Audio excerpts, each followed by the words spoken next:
Bonjour à tous et bienvenue sur boursicoté.com pour cette nouvelle analyse technique Forex, matières premières et crypto-monnaies, avec une paire de devises euro-dollar ici, qui casse donc la zone des 1,0240. C'était un niveau à surveiller que je vous avais indiqué la semaine dernière. Alors, on était déjà clairement sur une attaque puisqu'on avait marqué un nouveau plus bas significatif après retour ici sur la moyenne mobile 20 exponentielle qui avait agi comme résistance, donc tu es clairement ici sur un setup baissier. Alors attention, puisque la cassure de cette zone ouvre la porte à un retour sur la zone de parité avec une zone intermédiaire ici à 1.01. On est sur des zones qui n'ont plus été cotées depuis cette phase ici que nous avions eue à la fin de l'année 2022. De toute façon, la cassure ici de cette zone, donc proche des 1.05, 1.0360, avait signalé donc un possible retournement de tendance. On était neutre depuis quelques mois aussi auparavant. Là, on passe et on est toujours dans un flux baissier. Et clairement, vu le contexte, géopolitique et monétaire, on ne voit pas ce qui pourrait retenir donc cette paire de devises de retourner vers la parité. Donc, prochaine zone d'objectif 1.01, niveau de retournement pour jouer éventuellement un retour à la hausse, une cassure ici haussière des 1.05 sur cette paire de devises euro-dollar. Et on confirme sur la livre sterling contre le dollar américain, une poursuite ici du mouvement. Nous avions le prochain objectif qui se situait à 1.2130. Ce niveau a été atteint aujourd'hui face à une accélération donc qui a provoqué une sortie de la bande de Bollinger ici sur cette vue en daily. Donc là aussi, on a un setup qui est bien baissier. On avait des contacts ici répétés sur la bande de Bollinger inférieure. Les retours sur la moyenne mobile 20 exponentielle vous indiquer que celle-ci était plutôt comme résistance. Donc on est vraiment sur une phase de baisse qui a été, amplifiée par la rupture ici de cette zone des 1.2520.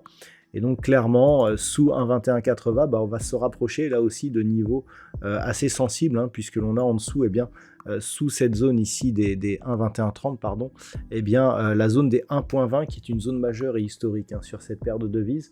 Donc attention, en cas de rupture, on pourrait bien revenir ici sur ce niveau. Et sa cassure pourrait nous donner un contexte assez volatile. La dernière fois que c'était arrivé, on s'était enfoncé très rapidement, c'était en 2022, et donc clairement ce niveau qui n'a été que très rarement cassé d'un point de vue historique pourrait encore une fois nous donner des signes d'une volatilité accrue sur cette paire de devises. L'once d'or qui commençait à remonter la semaine dernière, se calme. On est venu ici au contact de la bande de Bollinger supérieure et puis hop, on se retourne. Donc globalement, on a pourtant des volumes importants, pas de reprise d'un mouvement directionnel.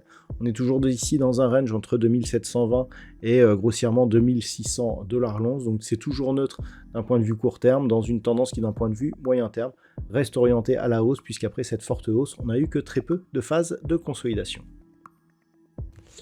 Le pétrole, donc sur des risques géopolitiques liés à des possibles sanctions contre la Russie, est en train de monter. La semaine dernière, je vous signalais un contact ici sur la zone des 77,50 dollars le baril. Donc on est ici sur une poursuite avec une cassure de cette zone et un retour donc sur la zone des 80,50 dollars le baril. Alors cette zone n'avait plus été atteinte ici depuis cette phase d'évolution que nous avions eue au printemps de l'année dernière.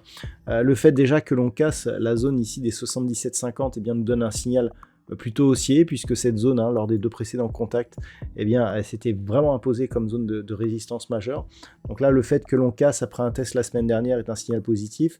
Si on cassait ici cette zone des 80,50, qui avait déjà été testée ici à quelques reprises, on aura un signal qui deviendrait haussier aussi sur la dynamique moyen terme, puisque lorsque l'on observe un petit peu ce qui passe, on avait donc eu cette phase de baisse et puis une neutralisation qui a duré. Vous voyez que cette phase ici, cette zone d'évolution, on y est depuis la fin de l'année 2022. Et donc clairement, le fait que l'on sorte ici par le haut, pourrait indiquer le retour d'un mouvement directionnel donc sur le brut léger américain, le WTI, mais aussi sur le Brent, avec donc comme prochain objectif, en cas de rupture ici de la zone des 80,50, cette zone de point haut ici que nous avions connue en septembre 2023, avec un niveau donc proche des 84 $ le baril. Et puis enfin, au niveau du Bitcoin, eh bien, on commence à envoyer des signaux baissiers. Depuis que nous sommes dans cette phase de consolidation ici, c'est la rupture des 92 000 $ pour un Bitcoin qui pourrait donner un signal de retournement suite à l'inscription ici de ce dernier point haut significatif durant le mois de décembre. Cette zone a été attaquée fortement. Ce que l'on observe surtout, c'est que ici on avait eu un contact sur la bande de Bollinger supérieure. Là, on vient ici attaquer et on retrouve la moyenne mobile 20 exponentielle comme résistance, ce qui n'est pas très bon. Et le fait que l'on attaque ici et que l'on reste au contact nous indique qu'on est peut-être sur un flux qui est en train de valider la cassure de cette zone des 92 000 $ pour un Bitcoin. Et cette zone est peut-être en train de devenir résistance. Donc attention, puisque sous cette zone, ça pourrait aller assez vite.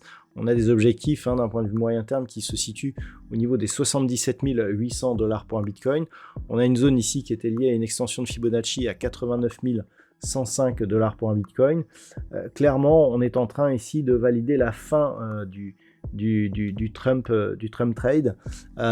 Attention donc à une rupture éventuelle de cette zone des 92 000 $ pour un Bitcoin, car on voit ici que entre ces deux zones, et je dirais entre cette zone donc et celle ici des 75 000, on a eu beaucoup de volatilité auparavant, ce qui pourrait se reproduire si les cours ici cassaient cette zone de support.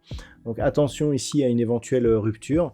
On est sur un potentiel retournement de tendance court terme. Pour l'instant en tout cas, on a alternance de contact sur la bolle inférieure et sur la moyenne mobile 20 exponentielle. Tant que l'on reste sous 96 000, eh bien ça reste baissier potentiellement fort sur la crypto-monnaie. Voilà donc ce que l'on peut dire sur l'analyse technique de ces principaux actifs de marché. Je vous souhaite de passer une très bonne soirée. On se retrouve dès demain pour d'autres analyses techniques, toujours sur le site boursicoté.com.